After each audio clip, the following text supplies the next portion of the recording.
ദിവികാരുണ്യനാഥനെ മഹത്വപ്പെടുത്തി ദൈവസ്നേഹത്തോടെ കരങ്ങളടിച്ച് പാടി പ്രാർത്ഥിക്കാം.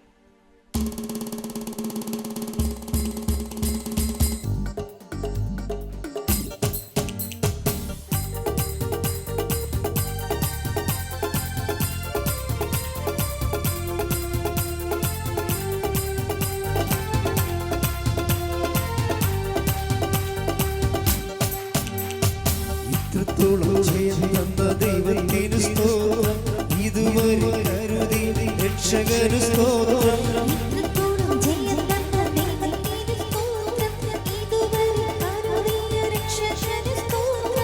ഇനിയും കൃപ തോന്നി കരുതിടണേ, ഇനിയും നടത്തണേ തിരുഹിതം പോ.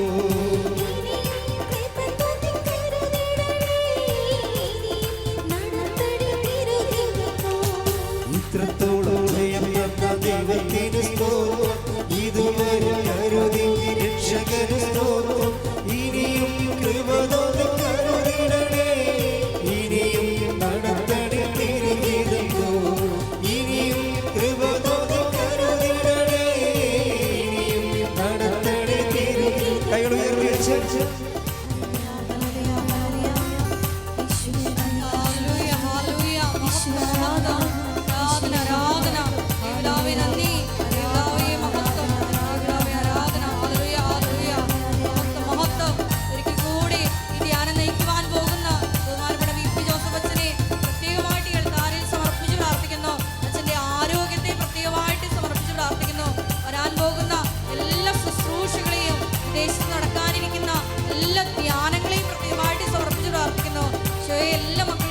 അഭിഷേകം നൽകണമേ എന്ന് പ്രാർത്ഥിക്കുന്നു. ഹല്ലേലൂയ, ഹല്ലേലൂയ, മഹത്വം, മഹത്വം, ആരാധന, ആരാധന, ഹല്ലേലൂയ. Praise the Lord. പരിശുദ്ധ പരമദിവ്യകാരുണ്യത്തിന് നേരവും ആരാധനയും സ്തുതിയും പുകഴ്ചയും ഉണ്ടായിരിക്കട്ടെ. ഏറ്റവും പ്രിയപ്പെട്ട സഹോദരങ്ങളെ, കേരള ആധ്യാത്മികതയുടെ ഏറ്റവും പുതിയ അധ്യായമാണ്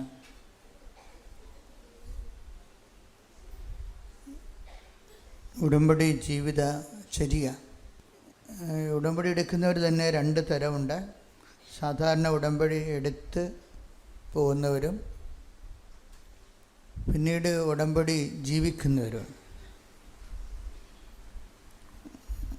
ഉടമ്പടി എടുത്തു പോകുന്നവർ ഫങ്ഷണറീസും ഉടമ്പടി ജീവിക്കുന്നവർ മിഷണറീസുമാണ്. എല്ലാവർക്കും മിഷണറീസ് ആകാൻ പറ്റുമോ എന്ന് എനിക്കറിയത്തില്ല. കാര്യം അതൊരു മിഷണറി ആവുക എന്ന് പറഞ്ഞാൽ അതൊരു വിളിക്കുള്ളിലെ വിളിയാണ്. ദൈവത്തോട് നിങ്ങൾക്ക് സ്നേഹമുണ്ടെന്ന് നിങ്ങൾക്ക് മനസ്സിന് ആത്മാവിലങ്ങനെ പ്രേരണ ഉണ്ട്, എനിക്ക് ദൈവസ്നേഹമുണ്ടെന്ന് തോന്നുകയാണെങ്കിൽ നിങ്ങൾ പുതിയ പുതിയ ശുശ്രൂഷകൾക്ക് വേണ്ടി പ്രാർത്ഥിക്കണം. എല്ലാ ദിവസവും പുതിയ സ്നേഹത്താൽ ഇങ്ങനെ പുതുക്കിക്കൊണ്ടിരിക്കുക. ദൈവവുമായിട്ടുള്ള ബന്ധത്തിൻ്റെ ഒരു പ്രത്യേകത എന്ന് വെച്ച് കഴിഞ്ഞാൽ അതിന് സ്റ്റാറ്റിക്കായിട്ടൊരു സിറ്റുവേഷൻസ് ഇല്ല. ഓരോ പ്രഭാതത്തിലും പുതിയ സ്നേഹത്താൽ take the word of God. ശ്രദ്ധിക്കട്ടെ. ഹല്ലേലൂയ, ഹല്ലേലൂയ, ഹല്ലേലൂയ, ഹല്ലേലൂയ. യേശുവേ നന്ദി, ഹല്ലേലൂയ, ഹല്ലേലൂയ. യേശുവേ ആരാധന, ആരാധന, ആരാധന. യേശുവേ നന്ദി, മഹത്വം, മഹത്വം, മഹത്വം, മഹത്വം. Hallelujah, hallelujah. വിലാപങ്ങൾ 3:22 മുതലുള്ള തിരുവചനങ്ങൾ. കർത്താവിന്റെ സ്നേഹം ഒരിക്കലും അസ്തമിക്കുന്നില്ല. കർത്താവിന്റെ സ്നേഹം ഒരിക്കലും അസ്തമിക്കുന്നില്ല. അവിടുത്തെ കാരുണ്യം അവസാനിക്കുന്നില്ല. അവിടുത്തെ കാരുണ്യം അവസാനിക്കുന്നില്ല. ഓരോ പ്രഭാതത്തിലും അത് പുതിയതാണ്. അവിടുത്തെ വിശ്വസ്തത ഉന്നതമാണ്. വാർദ്ധക്യം എന്ന് പറയണത് എന്താ? വാർദ്ധക്യം എന്ന് പറയുന്നത് എന്താണ്? യഥാർത്ഥത്തിൽ ബയോളജിക്കലായിട്ടുള്ള ഫിനോമിന എന്താണ്? ഓൾഡ് ഏജ്, ഗെറ്റിംഗ് ഓൾഡ് എന്ന് പറയുന്ന ആ വാർദ്ധക്യ പ്രതിഭാസം എന്താണ്? പുതിയ കോശങ്ങളുണ്ടാകുക. കോശങ്ങൾ റിജുവിനേറ്റ് ചെയ്യുന്നില്ല.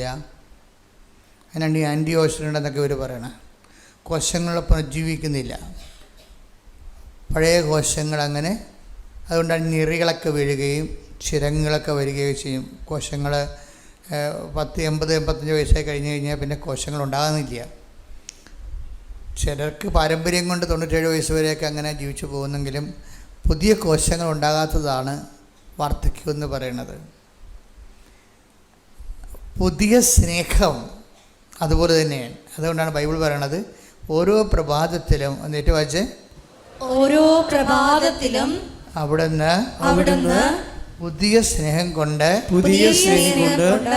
എന്നെ അഭിഷേകം ചെയ്തു. അപ്പം പുതുതായിട്ട് നിങ്ങൾക്ക് ദൈവസ്നേഹം ഉണ്ടാകണില്ല. പുതിയ ദൈവസ്നേഹം ഉണ്ടെങ്കിൽ പുതിയ ശുശ്രൂഷകളുണ്ടാകും, പുതിയ പ്രാർത്ഥനകളുണ്ടാകും, പുതിയ വചനവായനകളുണ്ടാകും, പുതിയ വചനങ്ങളുണ്ടാകും, പുതിയ സ്വപ്നങ്ങൾ വരും, പുതിയ ദർശനങ്ങൾ വരും. ആൾക്കാരിങ്ങനെ പുതുക്കിക്കൊണ്ടേയിരിക്കും. അങ്ങനെ പ്രത്യേകിച്ച് പുതുക്കലൊന്നും ഇല്ലെന്നുണ്ടെങ്കിൽ നമ്മൾ ആധ്യാത്മിക വാർദ്ധക്യത്തിലാണ്. ഇത് വലിയ അപകടകരമായൊരവസ്ഥയാണ് ആധ്യാത്മിക വാർദ്ധക്യം. കഴിഞ്ഞ ദിവസങ്ങളിൽ ഔസേപ്പച്ചൻ പുതുമന എന്ന് പറഞ്ഞൊരു സഹോദരൻ സാക്ഷ്യം പറഞ്ഞു. അപ്പോൾ ഷാലോമിന്ന് എൻ്റെ ഒരു സുഹൃത്ത് ജയ്മോൻ വിളിച്ചു പറഞ്ഞു, ഔസേപ്പച്ചൻ ബ്രദറിന് ഭയങ്കര കിടിലിനൊരു ഉടമ്പടി സാക്ഷ്യം ഉണ്ടെന്ന് പറഞ്ഞു. ഞാൻ പറഞ്ഞു, ഔസേപ്പച്ചൻ ബ്രദറിൻ്റെ സാക്ഷ്യം ഞാൻ പണ്ട് കേട്ടിട്ടുള്ള ആളാണ്. കാര്യം ഇദ്ദേഹം പഴയൊരു സുവിശേഷകനാണ്. ജനലക്ഷങ്ങളെ കർത്താവിലേക്ക് തിരിച്ചു കൊണ്ടുവന്നിട്ടുള്ള പ്രായോഗികമായിട്ടുള്ള സുവിശേഷ സാക്ഷ്യമുള്ള ആളാണ്. കാര്യം അത് ഞാൻ പണ്ട് കടലോരത്ത്, നിങ്ങൾക്കിവിടെ കുറച്ച് പേർക്കെങ്കിലും അറിയാം, 90കളിലെ കടലോരത്ത് കൺവെൻഷൻ നടത്തുമായിരുന്നു. 90 തൊട്ട് 2000 വരെ. ഇപ്പോൾ ഒരു ദിവസം മുഴുവൻ കടലിൽ പോയി വള്ളങ്ങളെല്ലാം വെഞ്ചരിക്കും. 5 ദിവസം കടലിൻ്റെ കരയിൽ ലക്ഷക്കണക്കിന് മനുഷ്യർ ഒരുമിച്ച് കൂടി കേരളത്തിലുള്ള പ്രധാനപ്പെട്ട ഭജന പ്രഘോഷകരൊക്കെ വിളിച്ച് വരുത്തി സുവിശേഷം പ്രസംഗിപ്പിക്കും, ധ്യാനം നടത്തും. അപ്പം അന്ന് ഞാൻ വിളിച്ച ഒരാളാണ് ഈ ഔസേപ്പച്ചൻ പുതുമന. അപ്പം അദ്ദേഹത്തിൻ്റെ സാക്ഷ്യം എനിക്കറിയാം. അദ്ദേഹം കാവേരി ബാറെന്നും പറഞ്ഞൊരു വലിയൊരു ബാർ നടത്തിയിരുന്ന ആളാണ്. അപ്പോൾ അദ്ദേഹം മുരിങ്ങൂർ ധ്യാനകേന്ദ്രത്തിൽ പോയി ധ്യാനം കൂടി. അദ്ദേഹം കർത്താവിനെ, അതായത് ഒരു നാമമാത്രമായ ക്രൈസ്തവനായിട്ടും എന്നാൽ ആചാരാനുഷ്ഠാനങ്ങൾ പാലിച്ചു പോകുന്ന ഒരു പാരമ്പര്യ ക്രിസ്ത്യാനിയാണ്, കുഴപ്പക്കാരനല്ല.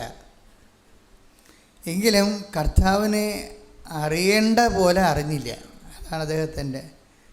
അറിയേണ്ട പോലെ അറിയാത്തിടത്തോളം കാലം നമ്മൾ ദൈവത്തിന് നിരക്കാത്ത പല കാര്യങ്ങളും ചെയ്ത് ജീവിക്കും.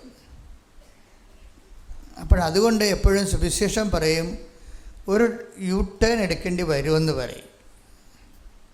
ഇപ്പം ഉടമ്പടി എന്താണെന്ന് നിങ്ങൾ എന്നോട് ചോദിച്ചാൽ ഞാനിവിടെ നിങ്ങളോട് പറയും, അവൻ പറയണ പോലെ ചെയ്ത് ജീവിക്കാത്ത സിമ്പിളാണ്. കാര്യം നമ്മൾ ഇവിടെ നടത്തുന്നതും ആൾക്കാർ ജീവിക്കുന്നതും എന്താണ്? മരിയൻ ഉടമ്പടി എന്ന് പറയും. ഉടമ്പടി പലതരത്തിലുണ്ട്. കുർബാന ഒരു ഉടമ്പടിയാണ്, നമുക്കറിയാം. അബ്രാഹത്തിനോട് ചെയ്തത് ഉടമ്പടിയാണ്. എബ്രാഹത്തിനോട് ചെയ്ത ഉടമ്പടിയിലാണ് ഈ വാഗ്ദാന നാടെന്നുള്ള സത്യം വരണത്. പാലസ്തീൻ പ്രോബ്ലമൊക്കെ ഉണ്ടാകുമ്പോൾ സാഹോദര്യത്തിൻ്റെ ഒരു കാലം എല്ലാവർക്കും ഇപ്പോൾ പാലസ്തീൻ ജനതയ്ക്കും അവരുടെ അവകാശമുണ്ട്. അവിടെ കുഞ്ഞുങ്ങൾ ജനിക്കണം, അവർ വളരണം, മാന്യമായി ജീവിക്കണം. അതും ദൈവത്തിൻ്റെ ആവശ്യമാണ്. അപ്പം അതൊരു യുദ്ധത്തിലൂടെ അത് നിറവേറ്റുന്നതിനുള്ളക്കുപരി ഈ എല്ലാ ജനതകളും വിശുദ്ധ ഗ്രന്ഥത്തെ ഒഴിവാക്കിയിട്ട് അങ്ങോട്ടും ഇങ്ങോട്ടും മസിൽ പ്രയോഗം നടത്താൻ തീരുമാനിക്കുമ്പോഴാണ് വെടിയിച്ച് നിലക്കാത്ത ഒരു ലോകം നമുക്ക് കിട്ടണത്. ഇപ്പോൾ പുതിയൊരു കാലവും പുതിയൊരു സമാധാനവും അവർക്കൊരു ഇരിപ്പിടവും കിട്ടാൻ വേണ്ടി, ന്യായമായ ഇരിപ്പിടം കിട്ടാൻ വേണ്ടി സ്തുതിക്കട്ടെ. ഹല്ലേലൂയ, ഹല്ലേലൂയ, ഹല്ലേലൂയ, യേശുവേ നന്ദി, മഹത്വം, മഹത്വം, മഹത്വം. ആരാധന, ആരാധന, hallelujah, hallelujah, hallelujah, hallelujah, hallelujah,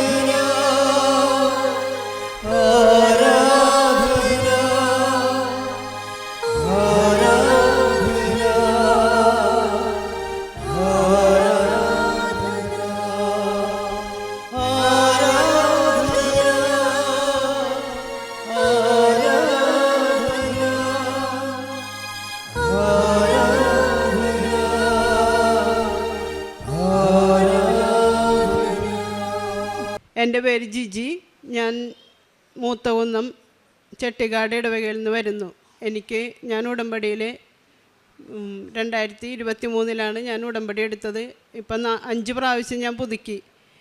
ഈ 5 പ്രാവശ്യത്തിനിടയിൽ ഒരുപാട് അനുഗ്രഹങ്ങൾ എനിക്ക് തന്നിട്ടുണ്ട്. ഇപ്പോൾ ഞാൻ ഈ അൾത്താരയിൽ ആദ്യമായിട്ട് കയറിയിരിക്കുന്നത് എൻ്റെ അപ്പച്ചന് കിട്ടിയ സാക്ഷ്യം പറയാനായിട്ടാണ്, രോഗസൗഖ്യത്തെക്കുറിച്ച്. ഇത് എൻ്റെ ഭർത്താവിൻ്റെ അപ്പച്ചനാണ്. എൻ്റെ അപ്പച്ചന് നെഞ്ചുവേദനയായിട്ട് ഞങ്ങളുടെ അവിടെയുള്ള ഒരു പ്രൈവറ്റ് ഹോസ്പിറ്റലിൽ കൊണ്ടുവച്ച് ചെന്നപ്പോൾ അവർ പറഞ്ഞത് 90% ബ്ലോക്ക് ഉണ്ട്, എത്രയും വേഗം ബൈപ്പാസ് സർജറി ചെയ്യേണ്ടി വരും. എന്താണെന്ന് വെച്ച് കഴിഞ്ഞാൽ അപ്പച്ചന് ഇത്രയും പ്രായമുള്ളതുകൊണ്ട് ഓപ്പൺ സർജറി ചെയ്യണമെന്ന് പറഞ്ഞ് ഞങ്ങളെ കൊണ്ട് അവിടെ ഓപ്പറേഷൻ ചെയ്യാനുള്ള സാമ്പത്തിക ഇതൊന്നും ഉണ്ടായില്ല. അപ്പോൾ ഞങ്ങൾ എത്രയും വേഗം നിങ്ങൾ ഒന്നില്ലെങ്കിൽ ഗവൺമെൻറ് ഹോസ്പിറ്റലിലോട്ട് കൊണ്ടുപോകണം എന്ന് പറഞ്ഞ്. അപ്പോൾ അവർ പറഞ്ഞത് എറണാകുളത്ത്, ഞങ്ങൾ അന്വേഷിച്ചപ്പോൾ എറണാകുളം ഹോസ്പിറ്റലിലേക്ക് കൊണ്ടുപോകാനാണ് ഞങ്ങൾ തീരുമാനിച്ചത്. അവിടെ ചെന്ന് ഇവിടെ നിന്ന് ഡോക്ടറോട് ചീട്ടൊക്കെ വാങ്ങിച്ച് അവിടെ ചെന്ന് എറണാകുളം ഹോസ്പിറ്റലിലേക്ക് ചെന്നപ്പോഴാണ് പറയണത്, ഇവിടെ അടിയന്തരമായി ഓപ്പറേഷൻ ചെയ്യേണ്ടി വേണം എന്നുള്ളതിനാൽ നിങ്ങൾ എത്രയും വേഗം കോട്ടയം മെഡിക്കൽ കോളേജിലേക്ക് കൊണ്ടുപോകണം എന്ന് പറഞ്ഞു. കോട്ടയം മെഡിക്കൽ കോളേജിൽ കൊണ്ടുപോകാനായിട്ട് ഞാനും എൻ്റെ ഭർത്താവും ഈ അപ്പച്ചനും മാത്രമേ ഞങ്ങൾ ഉണ്ടായിരുന്നുള്ളൂ. അപ്പോൾ അവിടെ വെച്ച് തന്നെ അപ്പച്ചന് നെഞ്ചുവേദന ഒരുപാട് കൂടിക്കൊണ്ടിരിക്കുകയാണ്. ഞങ്ങൾക്ക് എന്ത് ചെയ്യണമെന്ന് അറിയില്ല. അങ്ങനെ ഞാൻ എൻ്റെ ഒരു കൂട്ടുകാരത്തിനെ വിളിച്ച് ഈ വിവരം പറഞ്ഞപ്പോഴാണ് പറഞ്ഞത്, എടി നീ ഒട്ടും പേടിക്കണ്ട, നീ ധൈര്യമായിട്ട് കോട്ടയത്തേക്ക് പോയിക്കോ. എൻ്റെ ചേട്ടൻ്റെ മോൾ അവിടെ ഹോസ്പിറ്റലിൽ ഈ ഓപ്പറേഷൻ ചെയ്യുന്ന ഡോക്ടറോടൊപ്പമാണ് വർക്ക് ചെയ്യണത്. അപ്പം നീ ധൈര്യമായിട്ട് അപ്പച്ചനെ കൂട്ടിക്കൊണ്ട് വന്ന് നീ എത്രയും വേഗം ഇതിൻ്റെ അസുഖത്തിൻ്റെ റിസൾട്ട്, ഇതിൻ്റെ ചീട്ടിൻ്റെ കോപ്പിയൊക്കെ എടുത്ത് വേഗം എത്രയും വേഗം ഈ ഫോട്ടോ ഇത് അയച്ചു കൊടുക്കാൻ പറഞ്ഞു. അങ്ങനെ ഇത് അയച്ചു കൊടുത്ത് അന്ന് തന്നെ ഇവർ ഡോക്ടർക്ക് അയച്ചു കൊടുത്തപ്പോൾ ആ ഡോക്ടർ പറഞ്ഞ് എത്രയും വേഗം ഈ രോഗിനെ നിങ്ങളിവിടെ എത്തിച്ചു. സത്യമായിട്ടും ഞങ്ങൾക്ക് ഒരു കഴിവുമില്ല, മാതാവ് ഇടപെട്ടിട്ടാണ്. അങ്ങനെ ഒരു വ്യക്തിയെപ്പോലും എനിക്കറിയില്ല. എൻ്റെ കൂട്ടുകാരത്തിൻ്റെ ചേച്ചിയുടെ മോൾ അവിടെ ആ കോട്ടയത്ത് ഹോസ്പിറ്റലിൽ ഉണ്ടെന്ന് പോലും എനിക്കറിയാൻ പാടുണ്ടായില്ല. പക്ഷെ മാതാവ് എന്നെ അത്രമാത്രം സ്നേഹിച്ചുകൊണ്ടായിരിക്കാം ഈ അപ്പച്ചനെ വേണമെങ്കിൽ സത്യം പറഞ്ഞ ഹോസ്പിറ്റലിൽ ചെന്നിട്ട് ഇവിടെ എറണാകുളം ജില്ലയിൽ എറണാകുളം ഗവൺമെൻറ് ആസ്പത്രി ചെന്നപ്പോൾ അപ്പച്ചനെ അഡ്മിറ്റാക്കാൻ പോലും ബെഡില്ല, നിങ്ങൾ എത്രയും വേഗം 1 മിനിറ്റിന് മുന്നേ അവിടെ എത്തിക്കണം എന്നാണ് പറഞ്ഞത്. അങ്ങനെ ഞങ്ങൾ ഇതിനൊന്നും ഒരുങ്ങിയിട്ടുണ്ടായില്ല. അങ്ങനെ 2 ദിവസം അവിടെ ഞങ്ങൾ റെക്കമെൻഡേഷൻ മതി. അത് മാതാവ് ഇടപെട്ടിട്ടാണ് ഞങ്ങൾക്ക് വേണ്ടി മന്ത്രി പറയിപ്പിച്ചത്. ഞങ്ങൾക്ക് ഒരു കഴിവുമില്ല, ഞങ്ങൾക്ക് ഒരു യോഗ്യതയും ഇല്ല. അപ്പം മാതാവ് വഴിയെ ഞങ്ങൾ മന്ത്രി വിളിച്ച് പറഞ്ഞ് ഞങ്ങൾ അവിടെ അഡ്മിറ്റാക്കി. അങ്ങനെ അവിടെ നിന്ന് 2 ദിവസം ഈ ഇതിൻ്റെ ചീട്ടൊക്കെ കൊടുത്ത് കോട്ടയത്തേക്ക് ഞങ്ങൾ കൊണ്ടുപോയി അവിടെ ചെന്ന് അപ്പച്ചനെ അഡ്മിറ്റാക്കി. എല്ലാ ടെസ്റ്റുകളും ചെയ്തുകൊണ്ടിരിക്കുക. അപ്പച്ചൻ ഇങ്ങനെ വേദന വന്നുകൊണ്ടിരിക്കണേ. അവിടെ ചെന്നപ്പോഴേക്കും അപ്പച്ചന് ഇൻഫെക്ഷനായി, പനി വന്ന് ഇൻഫെക്ഷനായി. ഈ 2 ദിവസത്തിനുള്ളിൽ അപ്പച്ചൻ ഒരുപാട് അവശതയായി. ഓപ്പറേഷൻ ചെയ്യാൻ പറ്റും, ബൈപ്പാസ് വേണമെന്ന് പറഞ്ഞ അപ്പച്ചൻ ഓപ്പറേഷൻ ചെയ്യാനുള്ള ഒരു ആരോഗ്യസ്ഥിതിയിലായി. ഒരുപാട് അവിടെ ചെന്നപ്പോഴേക്കും ഒരുപാട് കഷ്ടപ്പെട്ട് ഞങ്ങൾ എന്നുവെച്ചാൽ അപ്പച്ചന് ന്യൂമോണിയായി, കഫക്കെട്ട് കൂടി. പിന്നെ അവർ പറഞ്ഞത് ടെസ്റ്റ് ചെയ്തപ്പോൾ TVയുടെയൊക്കെ എന്തൊക്കെ കാണിക്കുന്നുണ്ട്, അതുകൊണ്ട് നിങ്ങൾക്ക് ഈ അപ്പച്ചനെ ഇപ്പോൾ ഓപ്പറേഷൻ ചെയ്യാൻ പറ്റില്ല. പക്ഷേ അപ്പച്ചനാണെങ്കിൽ അപ്പം നെഞ്ചുവേദന വന്നുകൊണ്ട് എനിക്കറിയില്ല എന്ത് ചെയ്യണമെന്ന്. ഞാനും ഭർത്താവ് ഒരുപാട് വിഷമിച്ച്. അത് തന്നെയല്ല, ഞങ്ങൾ അവിടേക്ക് കോട്ടയം മെഡിക്കൽ കോളേജിലേക്ക് ചെന്നപ്പോഴും ഞങ്ങളുടെ കയ്യിലുണ്ടായ ഞങ്ങൾക്ക് ഇൻഷുറൻസ് കാർഡ് ഞങ്ങളുടെ കയ്യിൽ നിന്ന് നഷ്ടമായി. അപ്പോൾ അതുകൊണ്ട് തന്നെ ഞങ്ങൾക്ക് അവിടെ ഒരുപാട് പൈസ, ഓരോ ടെസ്റ്റിനും നമ്മൾ സ്വന്തമായിട്ട് കയ്യിൽ നിന്ന് പൈസ എടുത്തിട്ടാണ് ഞങ്ങളവിടെ ഈ ഒരു 2 ദിവസം. അപ്പം തന്നെ ഞങ്ങൾക്ക് ഒരുപാട് പൈസ, എല്ലാ ടെസ്റ്റിനും ഓരോ സ്കാൻ ചെയ്യാനും അതിനൊക്കെ ഞങ്ങൾ 12,000 13,000 രൂപ വെച്ച് ഈ 2 ദിവസം കൊണ്ട് ഞങ്ങൾക്ക് ഒരുപാട് പൈസ ചിലവായി. പക്ഷെ എന്നിട്ടും അപ്പച്ചന് ഈ നെഞ്ചുവേദനയ്ക്ക് ഒരു മാറ്റം ഉണ്ടായിരുന്നില്ല. അവർ പറയണത് മോളെ 1 ദിവസം 1 മിനിറ്റിന് മുന്നേ ചെയ്യണം. പക്ഷേ അപ്പച്ചൻ്റെ ആരോഗ്യനില ഒട്ടും തൃപ്തികരമല്ലാത്തതുകൊണ്ട് ഇപ്പം നിങ്ങൾ ചെയ്താൽ ചിലപ്പോൾ ഓപ്പറേഷൻ ചെയ്തുകൊണ്ടിരിക്കാതെ അപ്പച്ചന് എന്തെങ്കിലും സംഭവിക്കും. അപ്പോൾ അതിൻ്റെ പേരിൽ നിങ്ങൾ എന്ത് തീരുമാനം എടുത്താലും നിങ്ങളിവിടെ ഒരാഴ്ച നിങ്ങളിവിടെ ഈ ന്യൂമോണിയ കുറയാൻ വേണ്ടി നിങ്ങൾ വെയിറ്റ് ചെയ്യേണ്ടി വരും. അപ്പോൾ അതിൻ്റെ ഇടയ്ക്ക് എമർജൻസി ആയിട്ട് ചെയ്യേണ്ടി വന്നു കഴിഞ്ഞാൽ ഈ അപ്പച്ചനെ നിങ്ങൾക്ക് എന്താവും എന്ന് എനിക്കറിയില്ല. അങ്ങനെ ഇരിക്കും. ഞാൻ ഒരുപാട് വിഷമിച്ച്. അങ്ങനെ ഞാൻ അന്ന് രാത്രി മാതാവിനോട് പറഞ്ഞു, മാതാവേ, ഞാൻ നിൻ്റെ ഉടമ്പടി പ്രാർത്ഥനയൊക്കെ മുടങ്ങാണ്ട് ചെല്ലണതാണ്. ഞാൻ അപ്പച്ചനൊക്കെ ഒരുമിച്ചാണ് ഞങ്ങൾ പ്രാർത്ഥന ചെല്ലാറ്. എൻ്റെ മക്കളും ഭർത്താവും അമ്മച്ചിയൊക്കെ കൂടി ഒരുമിച്ച് പ്രാർത്ഥന ചെല്ലിയതിന് ശേഷം ഉടമ്പടി പ്രാർത്ഥന ചെല്ലണത്. അപ്പം മക്കളും എല്ലാവരും, അപ്പച്ചനും വിശ്വാസമുണ്ട്. അപ്പം അപ്പച്ചനെ എപ്പോഴും, മോളെ എനിക്ക് ആ തൈലം ഉപ്പും എൻ്റെ നെഞ്ചിൽ തേച്ചതാ, എനിക്ക് കുഴപ്പമൊന്നുമില്ല, എനിക്ക് ഓപ്പറേഷൻ വേണ്ട, എന്നെ വീട്ടിൽ കൊണ്ടുപോയാൽ മതി, എനിക്ക് ഓപ്പറേഷൻ വേണ്ട എന്ന് പറഞ്ഞത്. അങ്ങനെ ഞങ്ങൾ 10 ദിവസം അവിടെ നിന്ന് ഇതിനു വേണ്ടി ഓപ്പറേഷൻ ചെയ്യാൻ വേണ്ടി ഓരോ ദിവസവും. അപ്പം ഞങ്ങളവിടെ ഞങ്ങൾ സത്യം പറഞ്ഞാൽ ആ ഡോക്ടർ ഈ മകളുള്ളതിൻ്റെ പേരിലാണ് ഞങ്ങൾക്ക് അത്രയും അവിടെ ഇത് കിട്ടിയത്. എന്ന് വെച്ചാൽ ഞങ്ങൾക്ക് വേണ്ടി ഒരു റൂം അവിടെ റെഡിയാക്കി തന്ന്. പിന്നെ ഡോക്ടർമാർ ഞങ്ങളുടെ അടുത്തേക്ക് എല്ലാ ദിവസവും വന്ന് 2-3 നേരം വന്ന്. ഞങ്ങൾക്കറിയില്ല, ഞങ്ങൾക്ക് ഒരു കഴിവുമില്ല. അവിടെ ചെന്ന് കോട്ടയത്ത് ചെന്നിട്ട് ഒരു പരിചയമില്ലാത്ത ഞങ്ങൾ അവിടെ എല്ലാവരേക്കാളും വലിയൊരു സ്ഥാനത്തിലാണ് ഞങ്ങൾക്ക് അങ്ങനെ നോക്കാനുള്ള ഒരു ഇതുണ്ടായില്ല. എന്നിട്ട് പക്ഷേ എല്ലാ ഡോക്ടർമാരും ഞങ്ങൾക്ക് സപ്പോർട്ട് ചെയ്തിട്ട് ഡോക്ടർ പറഞ്ഞത്, നിങ്ങളെന്തായാലും ഇവിടെ വന്നതല്ലേ, നമുക്ക് കുറച്ച് ദിവസം അപ്പച്ചന് ഈ മരുന്ന് ചെയ്ത് നോക്കിയിട്ട് നിങ്ങൾക്ക് അപ്പച്ചനെ ഓപ്പറേഷൻ ചെയ്യാം. അല്ലെങ്കിൽ ഇപ്പോൾ ഓപ്പറേഷൻ ചെയ്ത വെൻറ്റിലേറ്ററിൽ 45 ദിവസം നിങ്ങൾ കിടക്കേണ്ടി വരും. അപ്പം നിങ്ങൾക്ക് ബുദ്ധിമുട്ടാണ്. അപ്പം അതിൻ്റെ പേരിൽ 2 ആഴ്ചയെങ്കിലും നിങ്ങൾ ഇവിടെ നിന്ന് മരുന്ന് കഴിക്കണം എന്ന് പറഞ്ഞു.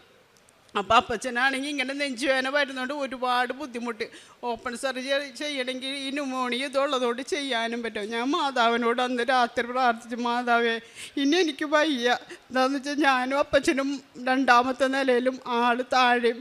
എനിക്ക് എന്ത് വേണമെങ്കിൽ, അപ്പച്ചനൊരു നെഞ്ചുവേദന വന്നു കഴിഞ്ഞാൽ ഞാൻ മാത്രമുള്ള ആ റൂമിൽ എനിക്ക് എന്ത് ചെയ്യണമെന്ന് പോലും അറിയില്ല. ഞാൻ തടയിക്കൊണ്ടിരിക്കുകയല്ല. എനിക്ക് അപ്പച്ചൻ പറയണത്, മോളെ എനിക്ക് ബാത്റൂം, അപ്പം എല്ലാ ട്യൂബൊക്കെ ഇട്ടേക്കണോണ്ടും അപ്പച്ചന് അത് എന്നെ കൊണ്ട് ചെയ്യിക്കാനൊക്കെ ആയിട്ട്, വയറ്റിൽ നിന്ന് പോകുമ്പോൾ ചെയ്യിക്കാനൊക്കെ ആയിട്ട് അപ്പച്ചന് അതിനേലും വലിയ ബുദ്ധിമുട്ട്. അപ്പച്ചന് ആകെ ടെൻഷൻ അടിച്ച് എന്ത് വേണമെങ്കിലും സംഭവിക്കാം. ലാസ്റ്റ് ഞാൻ പറഞ്ഞു, ഞങ്ങൾക്ക് ഓപ്പറേഷൻ വേണ്ട ഡോക്ടറെ. എനിക്ക് മാതാവിനോട് ഞാൻ രാത്രിയിൽ ഈ അപ്പച്ചൻ്റെ രോഗചികിത്സയുടെ ഇതും ഉപ്പ് ഇതിട്ട് വെച്ചുകൊണ്ട് കൃപാസന പത്രം വെച്ച്, മാതാവേ, നീ എനിക്കൊരു വഴി കാണിച്ചു. എൻ്റെ അപ്പച്ചന് ഞങ്ങൾക്ക് വീട്ടിൽ കൊണ്ടുപോയി. അപ്പം പേരക്കിടാവിൻ്റെ അടുത്ത മാസം പേരക്കിടാവിൻ്റെ കല്യാണമാണ്. അപ്പം ഞാൻ പറഞ്ഞു, ദൈവമേ, എനിക്ക് ഈ കല്യാണം കൂടി കഴിഞ്ഞിട്ട് അപ്പച്ചന് എന്ത് വേണമെങ്കിലും സംഭവിച്ചോട്ടെ, ഞങ്ങൾക്ക് വീട്ടിലോട്ട് തിരിച്ചു പോയാൽ മതി എന്ന് പറഞ്ഞു. ഓപ്പറേഷൻ വേണ്ട എന്ന് പറഞ്ഞു. എന്നിട്ട് ഞാൻ ഈ ഉപ്പിട്ട് രാത്രിയിൽ കണ്ണീരൊഴുക്കി പ്രാർത്ഥിച്ച്. അപ്പം പിറ്റേ ദിവസം വന്ന് ഡോക്ടർ പറഞ്ഞു, നിങ്ങൾ എന്ത് തീരുമാനം എടുത്ത്? പെട്ടെന്ന് എന്നെ വിളിച്ചിട്ട് പറഞ്ഞ്, ആളുടെ ആരോഗ്യനില അത്ര ഇതല്ല, അതുകൊണ്ട് നമുക്ക് ഓപ്പറേഷൻ ചെയ്യാൻ പറ്റില്ല. അതിൻ്റെ പേരിൽ നിങ്ങൾക്ക് എന്ത് വേണമെങ്കിലും ഇവിടെ കുറച്ച് ദിവസം അഡ്മിറ്റ് ആവേണ്ടി വരും. ഇത് മാറിയെങ്കിൽ, ന്യൂമോണിയയുടെ ഇത് മാറിയെങ്കിൽ മാത്രം നിങ്ങൾക്ക് ഓപ്പൺ സർജറി ചെയ്യാൻ പറ്റുള്ളൂ എന്ന്. ഞാൻ അന്നേരം മാധവനോട്, ഞങ്ങൾക്ക് ഇനി ഓപ്പറേഷൻ വേണ്ട, ഞങ്ങൾ എങ്ങനെയെങ്കിലും വീട്ടിലോട്ട് വിട്ടാൽ മതി. അപ്പോൾ അപ്പച്ചൻ, മോളെ, എനിക്ക് ഓപ്പറേഷൻ വേണ്ട, എനിക്ക് വീട്ടിൽ പോയാൽ മതി എന്ന് പറഞ്ഞു. അങ്ങനെ ഡോക്ടർ പറഞ്ഞു, ഞാൻ ഒന്ന് സീനിയർ സർജന്മാരോട് ചോദിക്കട്ടെ, എന്നിട്ട് നിങ്ങളുടെ അഭിപ്രായം അവരെ അറിയിക്കുക. എന്നിട്ട് പറഞ്ഞു, മാതാവേ, ഒന്ന് ഇടപെടണേ മാതാവേ, എൻ്റെ അപ്പച്ചനെ വീട്ടിൽ കൊണ്ടുപോകാനായിട്ട്, ഞങ്ങൾക്ക് ഓപ്പറേഷൻ വേണ്ടാണ്ട് വീട്ടിൽ അങ്ങനെ അവരുടെ ഇതനുസരിച്ച് എന്നോട് പറഞ്ഞു, ഭർത്താവ് താഴെയാണ്, ഞാനാണ് അപ്പച്ചൻ്റെ കൂടെ നിൽക്കണത്. അപ്പോൾ എന്താ വെച്ചാൽ പുറത്തോട്ട് പോയി ഇതൊക്കെ വാങ്ങിക്കാൻ എനിക്ക് പറ്റൂല. അപ്പം ഞാൻ അപ്പച്ചൻ്റെ കൂടെ നിന്നിട്ട് ഭർത്താവ് താഴെ നിൽക്കുന്നത്. അപ്പം ഞങ്ങൾ 2 പേരും കൂടെ ഒരു തീരുമാനം എടുത്ത് ഡോക്ടറോട് പറഞ്ഞു, ഞങ്ങൾക്ക് ഇനി ഓപ്പറേഷനൊന്നും വേണ്ട, മരുന്ന് മാത്രം മതി, ഞങ്ങൾക്ക് അപ്പച്ചനെ തിരിച്ചു കൊണ്ടുപോയാൽ മതി. അങ്ങനെ ഡോക്ടർ ആ മാതാവ് ഇടപെട്ടിട്ട്, അല്ലെങ്കിൽ അവരവിടെ വിടൂല, ഇത്രയും സീരിയസ് ആയ ഒരാളെ വീട്ടിലോട്ട് കൊണ്ടുപോകാൻ പറ്റൂല എന്ന് പറഞ്ഞു. ഞങ്ങൾ പറഞ്ഞു, എന്ത് വന്നാലും ഞങ്ങൾ സമ്മതിച്ചോളാം, ഞങ്ങൾക്ക് അപ്പച്ചനെ വീട്ടിൽ കൊണ്ടുപോകണം. അങ്ങനെ ആ ഡോക്ടർ വന്ന് നിങ്ങളുടെ തീരുമാനം പോലെ എഴുതി കൊടുത്തിട്ട് പോയിക്കോന്ന്. അപ്പോൾ അവർ പറഞ്ഞത്, ഞങ്ങൾക്ക് ഒരു ഗ്യാരണ്ടിയും ഇല്ല നിങ്ങളുടെ അപ്പച്ചൻ നിങ്ങളുടെ വീട്ടിലെത്തുമെന്ന്. ആ അപ്പച്ചനാണ് ഇപ്പം ഈ ആൾക്കാരെ കയറി നിൽക്കണത്. എന്ന് വെച്ചാൽ അപ്പച്ചനിപ്പോൾ തൊഴിലുറപ്പിന് വരെ പോവുകയാണ്. സത്യമായിട്ട് ഞങ്ങൾ ഒരിക്കൽ പോലും വിചാരിച്ചില്ല ഞങ്ങളുടെ അപ്പച്ചൻ രക്ഷപ്പെടുമെന്ന്. മാതാവ് ഇടപെട്ട്, ഈശോയും ഇടപെട്ടിട്ടാണ് ഞങ്ങളുടെ അപ്പച്ചൻ ഇപ്പം ഈ ആൾക്കാരെ കയറി എൻ്റെ ഒപ്പം നിൽക്കാൻ. മാതാവിന് ഈശോയ്ക്ക് ഒരുപാട് നന്ദി. എൻ്റെ ഇതെന്ന് പറഞ്ഞു കഴിഞ്ഞാൽ, ഞാൻ ഒരുപാട് എല്ലാ മാസവും 2 വർഷമായി ഞാനിവിടെ ഉടമ്പടി എടുത്തിട്ട് എന്നാൽ ഞാൻ എല്ലാ മാസവും വന്ന് കൃപാസന പത്രം മേടിക്കാൻ എന്നെക്കൊണ്ട് സാധിക്കുന്ന പോലെ കൃപാസന പത്രം വാങ്ങിച്ചിട്ട് എല്ലായിടത്തും കൂടി ഓട്ടോ സ്റ്റാൻഡിലായാലും എൻ്റെ വീടിൻ്റെ അടുത്തായാലും എവിടെയായാലും എന്നെ ബസ് സ്റ്റോപ്പിലായാലും ഒക്കെ ഞാൻ കൊണ്ടു കൊടുക്കാറുണ്ട്. അതേപോലെ തന്നെ ഉപ്പും കാശ് രൂപവും ഞാൻ എല്ലാവർക്കും കൊടുക്കും. ആർക്കും എന്ത് വയ്യാന്ന് പറഞ്ഞാലും ഉപ്പ് കൊണ്ടേ കൊടുക്കും. അതേപോലെ എൻ്റെ കയ്യിൽ കാശ് രൂപം ഉണ്ട്, ഈ കാശ് രൂപം കൊടുക്കും. അപ്പോൾ എന്നെക്കൊണ്ട് അതുപോലെ തന്നെ പൈസയുടെ ഇതുകൊണ്ട് എന്നെക്കൊണ്ട് സഹായിക്കാൻ പറ്റുന്ന രീതിയിൽ ഞാൻ അതെല്ലാവരും സഹായിച്ചിട്ടുണ്ട്. പിന്നെ പ്രാർത്ഥന ഉടമ്പടി എടുത്തേ പിന്നെ എനിക്ക് ബൈബിൾ ഒരുപാട് വായിക്കാൻ പറ്റി. പള്ളിയായിട്ട് ഒരുപാട് എനിക്ക് പള്ളിയും കുർബാനയായിട്ട് അപ്പം എനിക്ക് ഒരുപാട് അടുത്ത് ഞാൻ അപ്പോൾ എനിക്ക് ഒക്ടോബർ മാസത്തിൽ ഈ കഴിഞ്ഞ ഒക്ടോബർ മാസത്തിൽ എനിക്ക് റാലിയിൽ ഞാൻ 2 കൊല്ലം പോയി, 3-ാമത്തെ കൊല്ലമാണ് റാലിയിൽ പങ്കെടുത്തത്. അപ്പോൾ റാലിയിൽ പങ്കെടുക്കാനായിട്ട് ഒരുപാട് അപ്പോൾ എനിക്ക് 1 മാസം കൊന്ത കൂടി റാലിയിൽ പങ്കെടുക്കണമെന്ന് വിചാരിച്ചു. അപ്പോൾ മാതാവിനോട് പ്രാർത്ഥിച്ചതുപോലെ എനിക്ക് 1-ാം തീയതി തുടങ്ങി 31-ാം തീയതി വരെ എനിക്ക് കൊന്തയെ പങ്കെടുത്ത് ഈ റാലിയിലും പങ്കെടുക്കാൻ പറ്റി. അത് ഏറ്റവും വലിയൊരു അനുഗ്രഹമാണ്. ഞാനും എൻ്റെ ഒരു കൂട്ടുകാരത്തിയും കൂടി വന്നിട്ടാണ് ഞാൻ ഈ റാലിയിൽ പങ്കെടുത്തത്. മാതാവിന് ഈശോയ്ക്ക് ഒരുപാട് നന്ദി. എന്നെ ഈ അൾത്താരയിൽ നിർത്തി സാക്ഷ്യം പറയുന്നതിനായി നിർത്തിയ അമ്മ മാതാവിനും ഈശോയ്ക്കും 1000 നന്ദി പറയുന്നു. എൻ്റെ പേര് സുഭാഷിണി. ഞാൻ ആലപ്പുഴ ജില്ലയിൽ നിന്നും മുട്ടാർ എന്ന സ്ഥലത്ത് നിന്ന് വരുന്നു. ഉടമ്പടി എടുത്തത് 2/9/2024 ഞാൻ ഉടമ്പടി എടുത്തത്. ഞാൻ ഉടമ്പടിയിൽ എനിക്കൊരു വീടില്ലായിരുന്നു.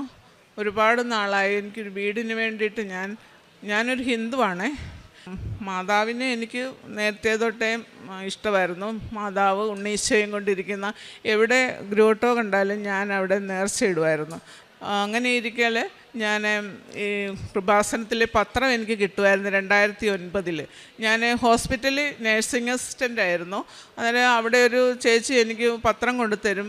എനിക്ക് മാതാവിനെ ഇഷ്ടമായിട്ട് ഞാൻ പത്രം വാങ്ങിക്കും, ഞാൻ വായിക്കുകയും ചെയ്യും. പക്ഷേങ്കിൽ എനിക്ക് പള്ളിയിലോട്ട് വരാനായിട്ട് ഇതുവരെ ഞാൻ ഉടമ്പടി എടുക്കുന്നതുകൊണ്ട് എനിക്ക് അറിയത്തില്ല എങ്ങനെയാണ് ഉടമ്പടി എടുക്കേണ്ടത്, എങ്ങനെയാണ് ജീവിക്കേണ്ടതെന്നൊന്നും അറിയാത്തതുകൊണ്ട് ഞാൻ വരാൻ സാധിച്ചിട്ടില്ല.